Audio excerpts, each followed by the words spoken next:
जय हिंद दोस्त, VKS civil academy में आप सभी का स्वागत है। आज हम लोग जो है वो इंडेक्स और रैंकिंग से रिलेटेड जो रिपोर्ट्स आती हैं उनके बारे में देखेंगे, ठीक है। और ये जो सारी रिपोर्ट्स है मैं एक साथ आपको दे रहा हूँ बीते 5 महीने की जो सेलेक्टेड और मोस्ट इम्पॉर्टेंट इंडेक्स और रिपोर्ट्स हैं वही आपके सामने रखा हूँ। इसको आप बेहतरीन तरीके से देख लीजिए, 2-4 बार प्रैक्टिस कर लीजिए, क्योंकि 100% श्योर है कि रिपोर्ट और इंडेक्स से एक क्वेश्चन आता ही है और वो क्वेश्चन यहीं से इसी क्लास से आएगा और कहीं से नहीं आएगा, ठीक है। तो इसमें पहला देख लेते हैं पर्यावरण प्रदर्शन सूचकांक। पर्यावरण प्रदर्शन सूचकांक में भारत की कौन सी रैंक आई है? पहली बात तो इसमें टोटल 180 कंट्री हैं, 180 कंट्री ने पार्टिसिपेट किया और भारत की स्थिति सबसे खस्ता हाल रही। मतलब भारत जो है, भारत की रैंक क्या रही? 180 देशों में से 180वें नंबर पर भारत रहा, ठीक है। मतलब कि पूरी स्थिति एकदम दयनीय है। और फर्स्ट कौन रहा?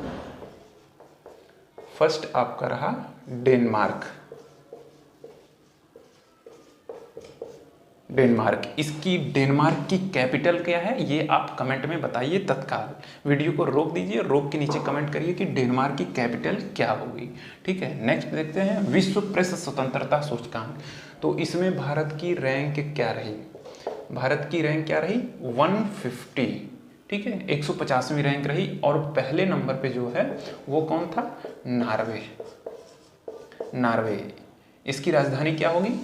इसकी राजधानी होती है ओस्लो, ठीक। और एक और मोस्ट इंपॉर्टेंट चीज कि ये जो विश्व प्रेस स्वतंत्रता सूचकांक है इसको जारी कौन करता है? ये जारी किसके द्वारा की जाती है? Reporters without border. किसके द्वारा? एक संस्था है रिपोर्टर्स विदाउट बॉर्डर, ठीक।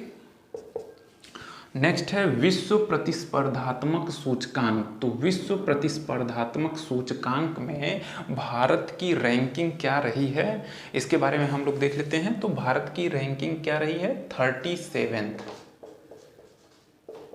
ये भारत की रैंकिंग रही है। और फर्स्ट कौन आया था इसमें? ये डेनमार्क, ठीक। अब यहां आप देख लेते हैं वैश्विक शांति सूचकांक। तो वैश्विक शांति सूचकांक में ये सबसे टॉप पे कौन रहा है?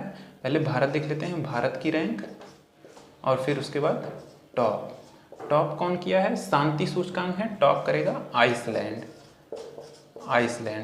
क्यों भाई? आइसलैंड का मतलब क्या होता है? आइसलैंड मतलब बर्फ का गोला, एक तरीके से आप समझ सकते हैं। बर्फ मतलब शांत रहती है, एकदम ठंडा, मतलब कोई गर्मी, कोई मारपीट, कोई झगड़ा नहीं। मतलब यहाँ रहेगी क्या?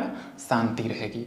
और भारत जो है इस शांति सूचकांक में किस नंबर पे है? 135, ठीक। अब सतत विकास, इसके नेक्स्ट बाद हम लोग देख लेते हैं क्या?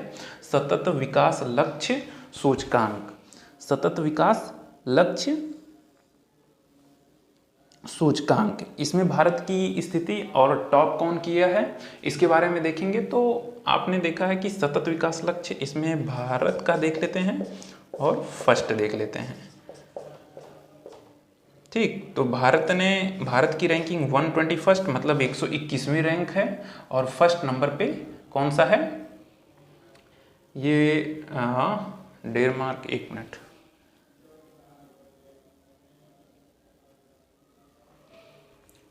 भारत की रैंकिंग 121 हो गई। और आइसलैंड, डेनमार्क, ये होगा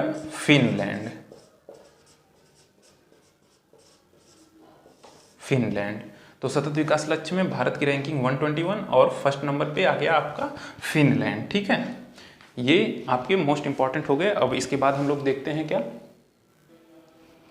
विश्व लैंगिक अंतराल रिपोर्ट।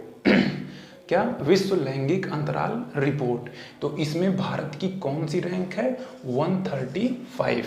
और फर्स्ट नंबर पे आता है, मतलब टॉप करने वाली कंट्री कौन सी है? वो है आइसलैंड। क्या? Iceland, okay. और नेक्स्ट हम बात करते हैं ग्लोबल लिवेबिलिटी सूचकांक। ये ग्लोबल लिवेबिलिटी सूचकांक के अंतर्गत जो है कंट्री का नाम बताया जाता है कि कौन सी कंट्री जो है टॉप पे है ग्लोबल लिवेबिलिटी सूचकांक में। तो टॉप करने वाली जो कंट्री है उसका नाम है वियना। क्या, वियना। अब यही जो है आप वीडियो को रोक दीजिए और कमेंट बॉक्स में ये करके बताइए कि वियना जो है किस देश की राजधानी है। ठीक, next, travel and tourism development ranking. अब ये travel and tourism development ranking में भारत की कौन सी पोजीशन है, 54th, और टॉप पे कौन सा है, वो है जापान। ठीक, सबसे ज़्यादा टूरिज्म और ट्रैवल डेवलपमेंट जो है वो जापान में है। फिर नेक्स्ट क्या है, संयुक्त राष्ट्र मानव विकास सूचकांक। इसमें भारत की रैंक क्या है, 135, संयुक्त राष्ट्र मानव विकास सूचकांक।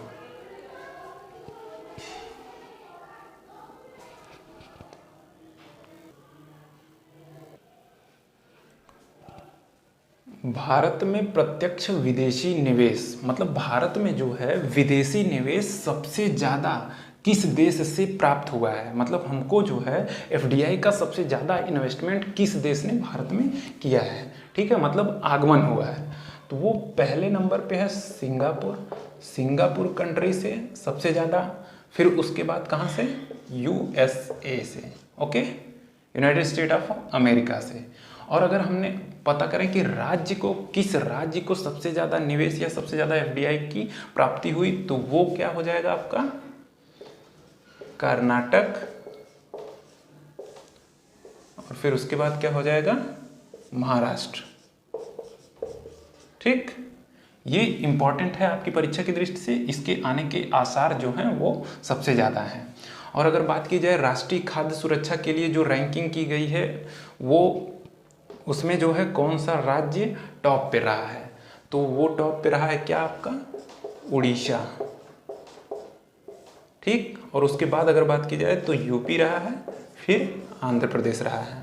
ठीक, और पूर्वोत्तर राज्यों में बात की जाए तो सबसे ज़्यादा रहा है टॉप पे त्रिपुरा। ये पूर्वोत्तर और पहाड़ी राज्य हैं। ठीक है, पूर्वोत्तर और पहाड़ी राज्यों में त्रिपुरा टॉप पे रहा है, फिर उसके बाद हिमाचल प्रदेश रहा है। इतनी सारी चीज़ें अगर आप रिपोर्ट्स और रैंकिंग में पढ़ लेते हैं, हालांकि चीज़ें तो और भी हैं, बहुत सारी चीज़ें हैं, बहुत इंपॉर्टेंट तो वो भी नहीं है, लेकिन ये है कि जो मैं यहाँ करा दिया हूँ वो पिछले 5 महीने की जो लेटेस्ट रिपोर्ट और इंडेक्स हैं वही हैं, और यकीन मानिए कि परीक्षा में यहीं से प्रश्न आ जाएगा। और अगर आप बहुत ज़्यादा कुछ पढ़ना चाहते हैं तो पढ़ लीजिए, उसमें कोई दिक्कत नहीं है, लेकिन अगर सेलेक्टेड पढ़ना चाहते हैं तो यही पर्याप्त है। धन्यवाद।